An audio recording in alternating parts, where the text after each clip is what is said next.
उत्तर प्रदेश से बीजेपी को सबसे बड़ा झटका लगता हुआ दिख रहा है, जहां पर अखिलेश यादव ने किशोरीलाल आगे चल रहे, स्मृति ईरानी पिछड़ती हुई दिखाई दे रही है। रोमांचक टक्कर अमेठी में। आपको बताऊंगी कि किसकी प्रार्थना स्वीकार होने जा रही है। वो बड़े चेहरे। लोकसभा चुनाव 2024 में भाजपा और कांग्रेस को लेकर ये जो तमाम टीवी चैनल्स आंकड़े दिखा रहे हैं, उससे ये साफ पता चल रहा है कि आज देश की जनता ने ये बता दिया कि पार्टी चाहे कोई भी हो, उसके सत्ता की हनक हमेशा नहीं रहने वाली।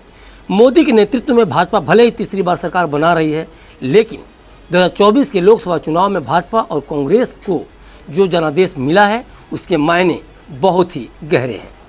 देखा जाए तो हारने वाले या जीतने वाले के पक्ष में लोग तर्क गढ़ लेते हैं, लेकिन वास्तव में ये कारण क्या रहे जिससे मोदी को या बीजेपी को कम सीटें मिली, चलिए एक नज़र डालते हैं। सबसे पहले तो ये तय मान लीजिए कि विपक्ष ने मोदी को तानाशाह साबित करने में कोई कसर बाकी नहीं रख छोड़ा। इसके लिए विपक्ष ने वो तमाम कारण ढूंढे और साबित करने की कोशिश की कि मोदी तानाशाह हैं। इसके लिए विपक्ष ने वीडियो एडिट से लेकर उनके चाल व्यवहार, मीडिया को इंटरव्यू नहीं देने से लेकर अडानी अंबानी जैसे अमीरों का साथी तक मोदी को साबित कर दिया।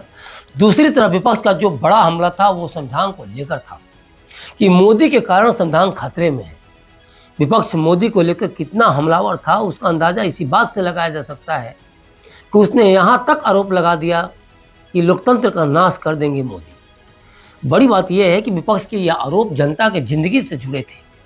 आप महंगाई के मुद्दे को ले लीजिए, आप बेरोजगारी के मुद्दे को ले लीजिए और तय मानिए कि अगर पुलवामा में अटैक होता है तो वो देश के लिए, देश के हर नागरिक के लिए बड़ा मुद्दा है।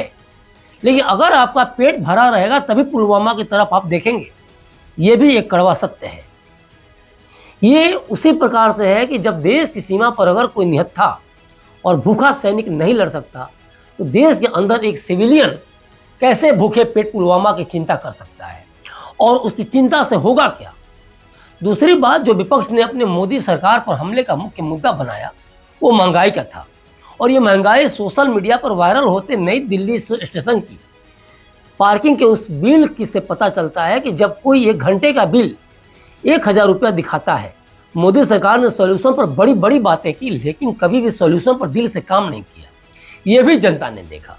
मोदी सरकार महंगाई के इन छोटे लेकिन मध्यवर्गीय समाज के लिए बड़े मुद्दों पर जवाब नहीं दे पाई कि अगर नई दिल्ली स्टेशन पर कार पार्किंग से टोल टैक्स के बैरियर तक पहुँचने में 25 मिनट लग जाए तो उसका हर्जाना कौन भरेगा। और अगर सरकार के पास इस बात का जवाब नहीं है तो जनता को 1000 रुपये 1 घंटे के क्यों देने चाहिए।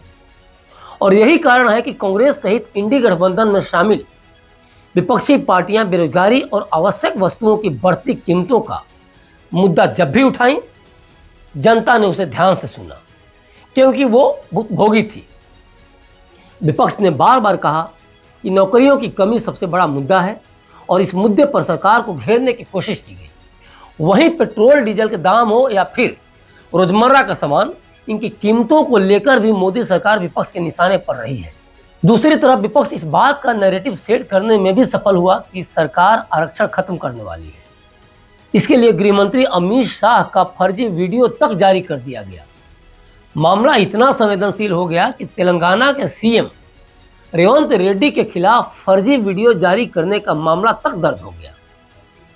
गूगल में एक बार आरक्षण लिखिए, पता चलेगा कि विपक्ष के नेता किस तरह नैरेटिव सेट कर रहे थे कि यह सरकार वापस आएगी तो आरक्षण को खत्म कर देगी।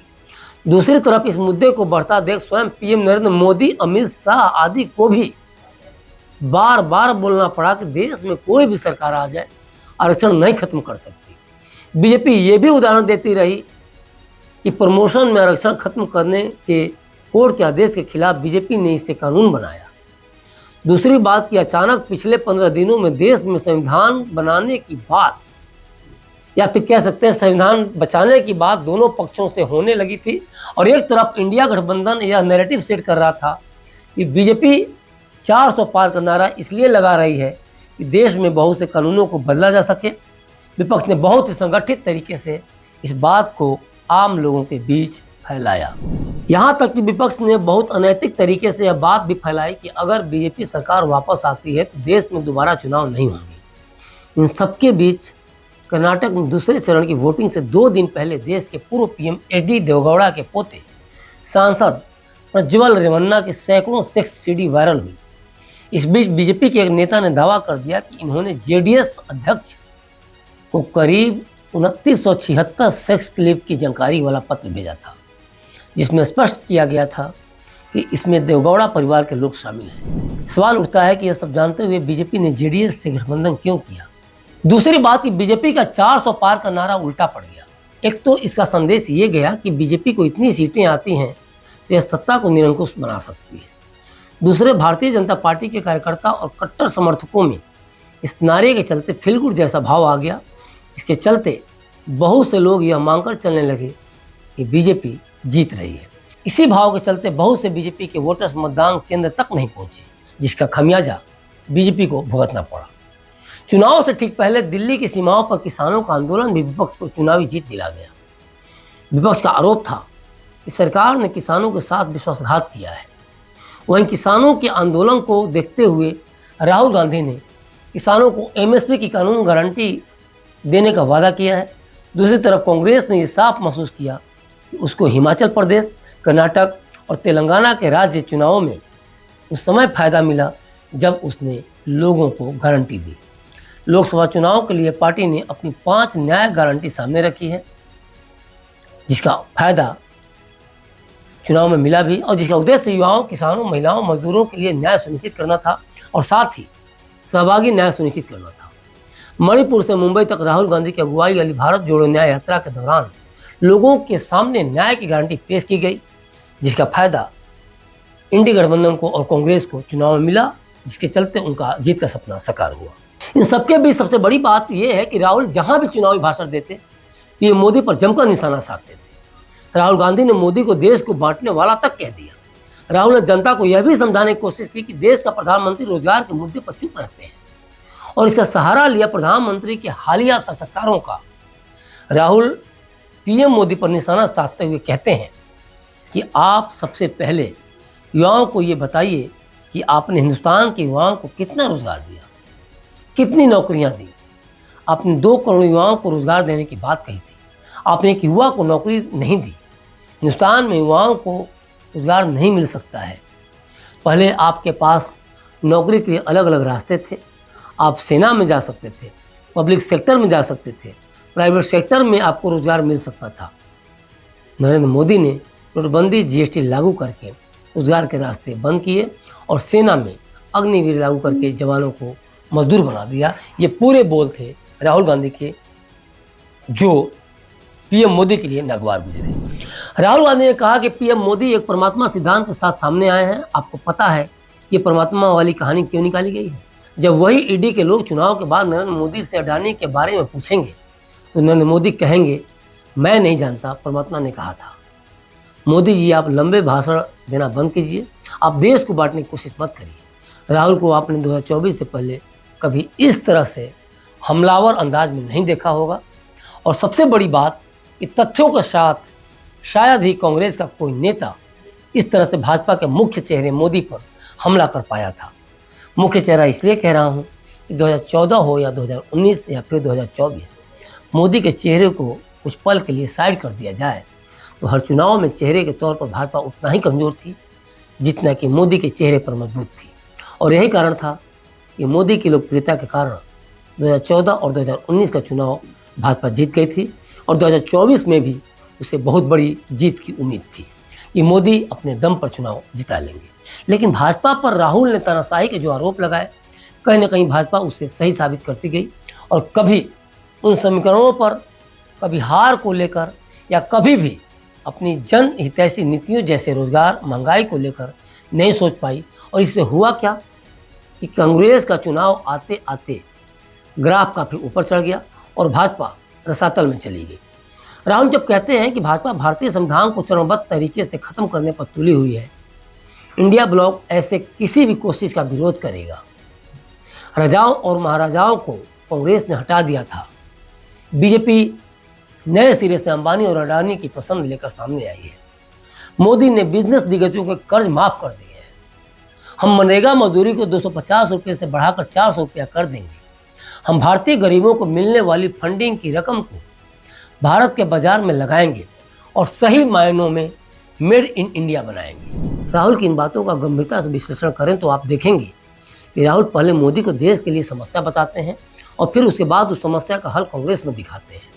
2014-2019 का यह नेता 2024 में कितना परिपक्व हो गया है, इसका भारतीय राजनीतिक इतिहास में शायद ही कहीं उदाहरण देखने को मिले। राहुल ने बच्चे, बूढ़े, नौजवान, महिला सबके दिलों को छुआ और सबकी समस्याओं का हल कांग्रेस या कह सकते हैं कि इंडी गठबंधन में दिखाया।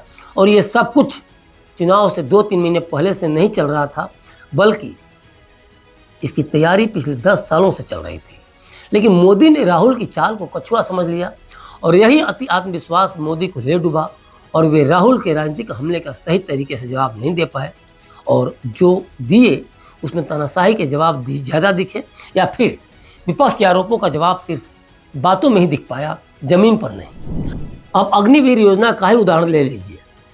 राहुल मोदी को लेकर कहते हैं कि अग्निवीर योजना के माध्यम से उन्होंने भारत के सैनिकों को मजदूर बना दिया है। हम अग्निवीर को रद्द कर देंगे और जैसा पहले होता था वैसा ही करेंगे। भारत का हर युवा जानता है कि अग्निवीर का मतलब भारत के सैनिकों को मजदूर बनाना है। राहुल का यह बयान सिर्फ नौकरी तक सीमित नहीं था, बल्कि उन जवानों के लिए भी था जो पहले सेना में जाने का सपना देखते थे और अब उनके सपने महज कुछ सालों तक ही सीमित रह गए थे। राहुल के इस बयान को भारतीय सैनिकों ने भी दिल से लिया और उन्होंने समझा कि सेना में दोयम दर्जे का भाव क्यों। मोदी सरकार की एक सबसे बड़ी कमी थी कि उसने जनता का मन कभी नहीं समझा। उसे अगर युवाओं पर फैसला करना है तो वह एसी कमरों में हो जाता था, लेकिन उन फैसलों में शायद ही किसी युवा का मत लिया जाता हो। देश का युवा क्या सोचता है, क्या चाहता है, जब तक आप इस पर विचार नहीं करेंगे तो किस पर नीतियाँ बना रहे हैं। राहुल की इन बातों को युवाओं ने समझा और उन्होंने जो भरोसा दिलाया था युवाओं को, वो वोट में तब्दील होता गया। क्योंकि अगर आप सेना भर्ती की तैयारी करने वाले युवाओं से पूछें तो शायद ही कोई युवा ये कहे कि वो अग्निवीर योद्धा बनना चाहेगा। और चलते चलते हम आपको ये भी बता देना चाहते हैं कि मोदी की पार्टी को कम सीटें आने और राहुल की जीत से एक नई तरह की राजनीति की शुरुआत भी होने जा रही है और देश अब मोदी शाह के गिरेबान तक नीतीश कुमार और चंद्रबाबू नायडू के पहुंचते उन हाथों का गवाह भी बनेगा जो अपनी मनमानी करवाएगा। और ऐसे में मोदी पर जो तानाशाही का आरोप लगता है तो इन परिस्थितियों में मोदी सरकार चलाएंगे कैसे, ये देखना काफ़ी दिलचस्प होगा। मान कर चलिए कि नीतीश कुमार की 15 सीटें आ रही हैं और 16 चंद्रबाबू नायडू की हैं, तो दोनों मिलाकर हो गई 31 सीटें और बहुमत के लिए इतनी ही सीटें मोदी जी को चाहिए। तो जरा सोचिए सरकार किसकी है और किसके हाथों में सत्ता की चाबी होगी। इस जीत ने मणासन या कह सकते हैं कि वैकुंठ विपक्ष को संजीवनी दे दी है और उन नेताओं ने भी इस जीत से राहत की सांस ली है जिनका राजनीतिक विरासत हमेशा के लिए लूटने वाला था, जिनकी ज़िंदगी के लिए ये चुनाव आखिरी चुनाव बनता। तो अभी तक के लिए बस इतना ही। बने रहिए क्लिक इंडिया के साथ और मुझे दीजिए इजाज़त। शुक्रिया।